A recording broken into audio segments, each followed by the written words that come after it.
পাশাপাশি তার একটা মোবাইল সিজ করা হয়। দুইটা মোবাইলে আছে। একটা মোবাইলে দেখলাম যে এটাতে এই প্রথম আমি নিজে দেখলাম যে একটা মোবাইলে 4টা সিম ইউজ করা যায়। এই পরিচয় দিয়ে বিভিন্ন জায়গায় তার বিরুদ্ধে যে অভিযোগটা হচ্ছে যে বিভিন্ন জায়গায় উনি নিয়োগ বাণিজ্য, বদলি, তদবির,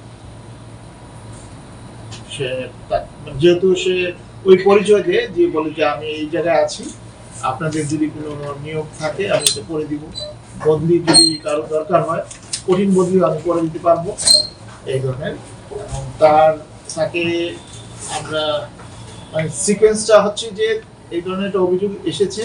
মাননীয় প্রধানমন্ত্রী এপিএস মহোদয় আমাকে ফোন দিয়েছিলেন, যেহেতু তার বাড়ি এই এলাকায়, তাৎক্ষণিকভাবে একটা ধানমন্ডি থানার জিডিও করেছেন, জিডি কপি সহ আমাকে পার্সোনালি উনি কল দিয়েছিলেন এবং এটা পাঠিয়েছিলেন।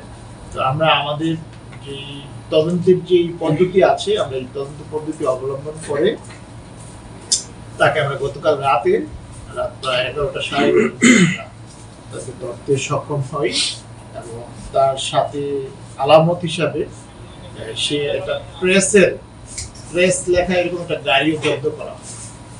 তো তার মানে বোঝা যাচ্ছে সে বিভিন্ন জায়গায় সে প্রেস এবং সাংবাদিক এই পরিচয়ে বিভিন্ন জায়গায় তার অ্যাক্সেস আছে, কিছু সুবিধা নিয়ে থাকে। আর পাশাপাশি তার একটা মোবাইল সিজ করা হয়। দুইটা মোবাইলে আছে। একটা মোবাইলে দেখলাম যে এটাতে এই প্রথম আমি নিজে দেখলাম যে একটা মোবাইলে 4টা সিম ইউজ করা যায়। তো মানে এটা স্পেশালাইজড একটা মোবাইল। তাকে জিজ্ঞেস করলাম, সে বললো যে এটা সাভারে কোনো একটা দোকান থেকে সে নিয়েছে, এটা তো চায়না মোবাইল।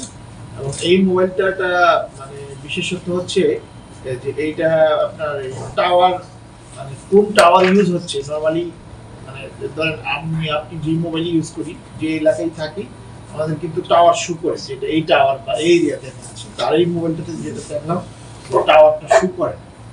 তো মানে বোঝা যাচ্ছে সে একজন প্রফেশনাল, একজন প্রতারক। এই কারণেই এটা বললাম যে তার বিরুদ্ধে অলরেডি 6টা মামলাও আছে। 2টা মামলায় সে অলরেডি সাজা, মানে সে কিন্তু একজন পলাতক সাজাপ্রাপ্ত আসামি।